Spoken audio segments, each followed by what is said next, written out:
Tu as sans doute entendu parler de la Reedine Super Wing X construite avec du tissu X-Ply à la place du SPI. J'ai eu la chance de pas mal la tester ces derniers temps pour pouvoir te donner mon avis dans cette vidéo. Ça t'intéresse? Alors on y va.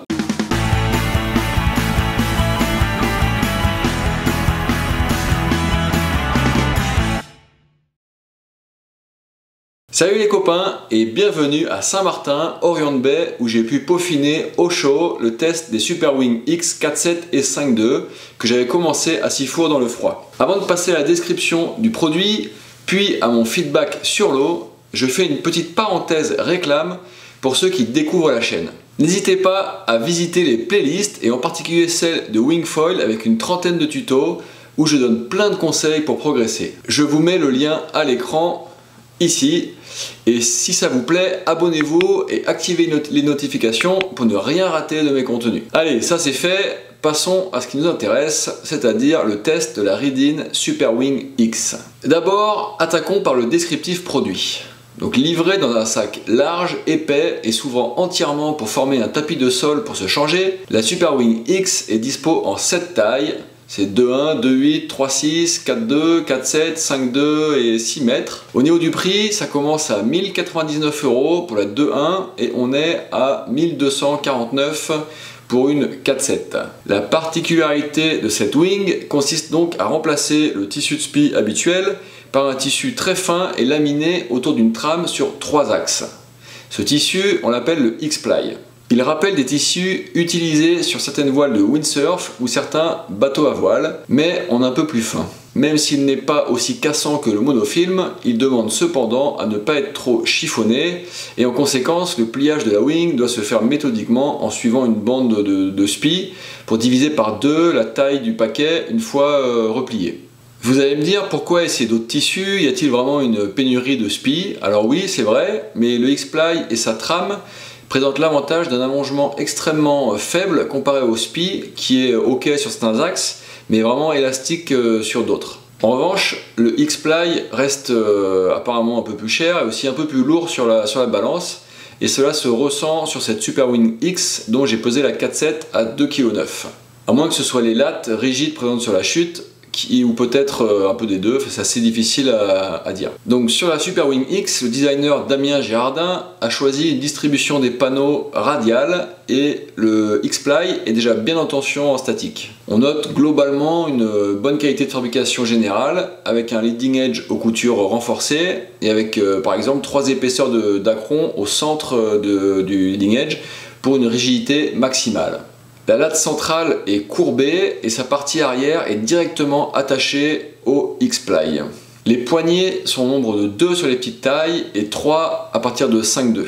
Larges et rigides, elles sont aussi assez grosses dans les mains. Au début j'aimais moyennement ce diamètre, mais je dois reconnaître qu'elles permettent un contrôle direct de la wing. Et leur longueur permet de ne pas les chercher dans les manœuvres et de pouvoir les déplacer les mains facilement, donc ça c'est quand même plutôt agréable. Au niveau du gonflage et du dégonflage, la valve issue de chez Liquid Force est pas mal, mais elle demande un embout spécifique et si tu l'oublies à la maison, ce sera vraiment pas facile de trouver quelqu'un pour te dépanner.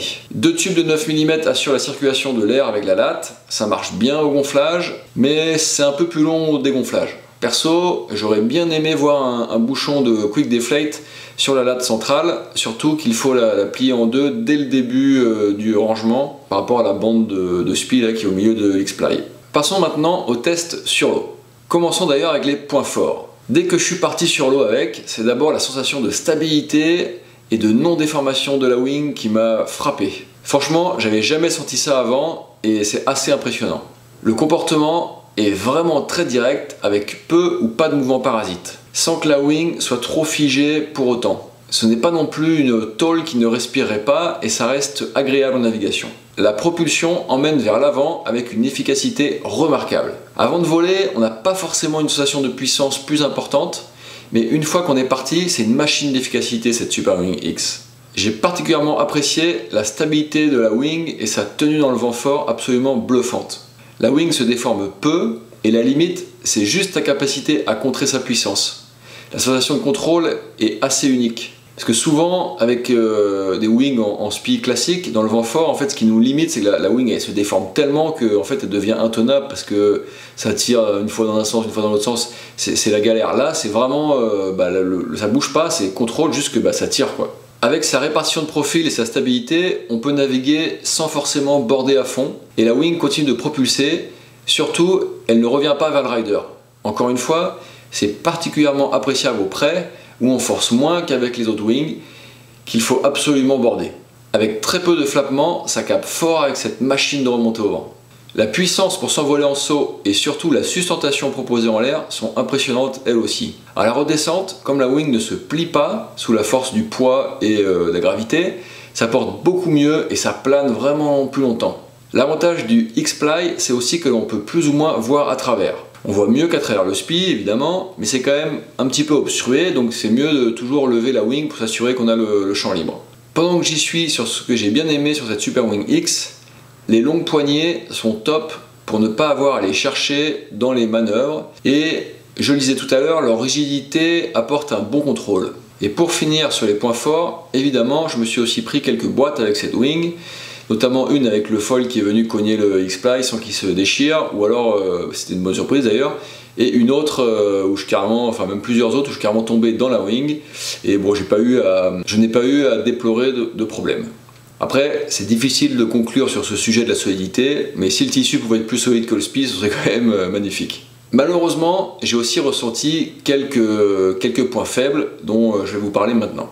Même si c'est top qu'il y ait des avancées techno sur les wings, d'après mes essais et les retours des copains qui ont aussi essayé avec moi, la Super Wing X ne gagne pas sur tous les tableaux. Tout du moins dans les tailles que j'ai essayées, puisque peut-être qu'avec une autre taille, une plus petite, par exemple une 3.6 ou une 2.8, ce serait peut-être différent, il n'y a pas la même proportion de tissu par rapport à la wing, pas forcément la même géométrie non plus, donc ça peut changer des choses. Moi vraiment là ce dont je parle c'est la 4.7 et la 5.2. Donc le plus gros point faible, selon moi, c'est son poids qui pénalise la tenue en free fly. En surf, la Super Wing tombe assez souvent verticale et peut venir toucher l'eau. Et des fois, du coup, elle se retourne aussi et ça oblige à la gérer, ce qui enlève de la tension sur le plan d'eau, donc sur la conduite, sur le trouver pour connecter le prochain bump. Après, il est possible, comme je disais, que ce soit moins sensible sur les petites tailles, mais en tout cas sur la 4.7 et la 5.2, c'était assez marquant. Même si au final, j'avoue aussi que ça me gênait de moins en moins. Maintenant, ça dépend aussi de ce que l'on veut privilégier, mais c'est un peu dommage car avec son tissu hyper tendu, elle est quand même assez stable dans le lit du vent, juste que voilà, parfois il lui faut un petit peu plus de vent apparent pour rester à l'horizontale et ne pas gêner quoi.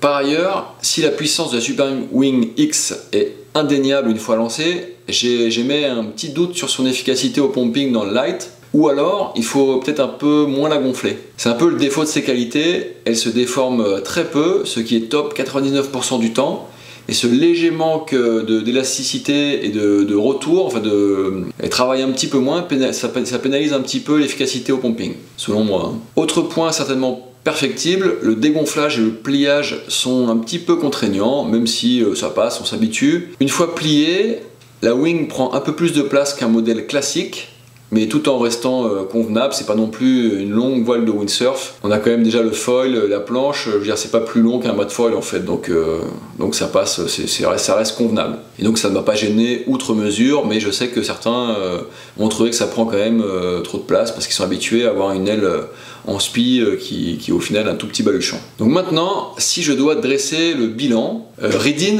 fait clairement bouger les lignes en apportant l'innovation dans la wing et franchement ça c'est super. Cette wing apporte très clairement une stabilité, un contrôle, une efficacité et un comportement direct jamais vu qui sont particulièrement intéressants. Son efficacité, sa capacité à remonter au vent et sa plage d'utilisation sont impressionnantes. Il n'y a qu'en surf où on sent un petit peu le revers de la médaille avec moins de facilité à la garder horizontale à tout moment. Au moment de choisir sa wing, chacun pourra maintenant décider s'il préfère être confort au près, plus stable, plus efficace globalement, et sauter plus haut, ou alors optimiser ses surfs avec une aile plus légère. Il en faut pour tout le monde, Il y a maintenant des ailes un peu plus performantes comme celle-là et d'autres un peu plus légères pour le surf. En tout cas, moi je me suis quand même régalé avec cette wing. J'ai vraiment bien apprécié ses points forts qui font une vraie différence par rapport à ce qui existe aujourd'hui sur le marché. Reste à voir aussi comment va réagir la concurrence, ce qui va arriver dans les prochains mois sur le marché. Et je rappelle, j'insiste même un petit peu là-dessus, que c'est bien les 4.7 et 5.2 que j'ai essayé, mais qu'aussi bien avec une 3.6, le ressenti n'aurait pas été le même. Enfin, en termes de fiabilité, le tissu m'a fait plutôt bonne impression, même s'il est difficile de conclure en quelques semaines, même d'utilisation intensive, sur un thème comme celui-là. Mais bon, moi, j'ai vraiment pas eu de problème. Je vais même tout vous dire, j'ai volontairement pas fait forcément hyper attention, froissant un petit peu le tissu et tout, et j'ai pas noté d'usure trop rapide. Après, ceci dit, si ça pouvait être plus solide que le SPI, ce serait quand même une bonne nouvelle. Surtout à ce prix. Avant de partir, n'hésite pas à poser une question en commentaire, j'essaie toujours tant que possible d'y répondre. Et n'oublie pas de jeter un œil à la playlist des tutos de Wingfoil dont je te mets le lien ici. Sur la trentaine disponible, il y en a sûrement un qui pourra t'être utile. Merci à tous de votre fidélité et à très vite sur la chaîne pour une nouvelle vidéo.